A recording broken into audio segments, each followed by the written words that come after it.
1 hour ago, this vehicle crashed into a pole. The driver was taken to hospital for treatment of serious injuries. Because a police officer had been attempting to stop the vehicle moments before the collision occurred, the Special Investigations Unit was called to investigate. Investigators must now determine the involvement police had in the collision. The physical evidence will play a vital role in getting to the bottom of what happened. Investigators will take precise scene measurements. This, combined with the analysis of gouges, scrapes, tire marks, and the trail of debris, can help determine the area of impact, as well as the direction and speed of the vehicles involved. Downloaded data from the involved vehicles could shed light on the speed of a vehicle right before impact, as well as whether the vehicle was accelerating or braking. The involved vehicles will be thoroughly inspected inside and out. One of the things investigators will look for is whether contact was made between the involved vehicles and with what force. But it's not just the collision we are interested in. The SIU is equally interested in knowing what happened before the collision.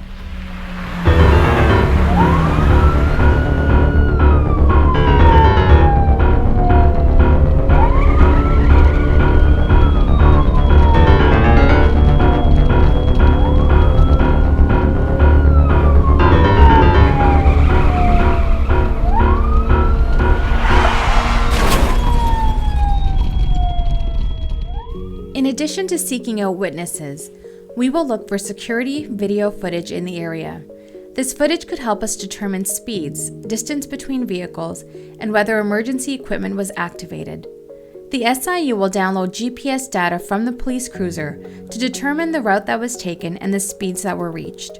Dashcam video from the cruiser, if it is available, will also be collected. The investigation doesn't stop at the vehicles. Investigators will also record environmental conditions. Was it foggy? Road conditions, were streets slippery, and traffic. In criminal investigations, the details matter. When investigators go to a scene, they will document the scene by way of notes, videography, photography, sketches, and measurements. From this, they will be able to create scene-scale drawings. This is a visual record that will allow those analyzing what occurred, including the director and possibly the courts, to recreate an accurate view of the scene. Everything at the scene that could be relevant will be collected in order to ensure a thorough investigation. If it's a case where someone has been shot, the SIU will collect all firearm evidence, which includes firearms, cartridge cases, and projectiles. This evidence can tell us whether multiple police officers discharged their firearms, as well as how many shots were fired. The SIU also has methods of determining in what general direction the projectile came from. We may send evidence that needs further analysis to the Center of Forensic Sciences or other experts. For example, we might send the clothing of a person who was shot to determine how far that person was from police when a shot was fired. The SIU will also collect police property, such as weapons, clothing, and duty belts. The duty belts shed light on the use of force options that were available to the police. Depending on the case, we may collect fingerprints and biological samples such as blood and saliva. We will seek out witnesses and video evidence, as well as any communications recordings involving police.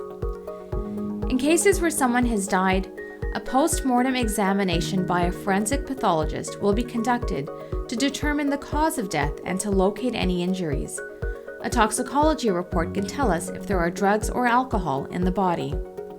The physical evidence will help the SIU confirm or refute what witnesses have told us, allowing the unit to paint a picture of what happened. From this, the director will decide whether there are reasonable grounds to lay charges against any police officer involved. Want to know more? Visit our website at siu.on.ca or follow us on Twitter at SIU Ontario.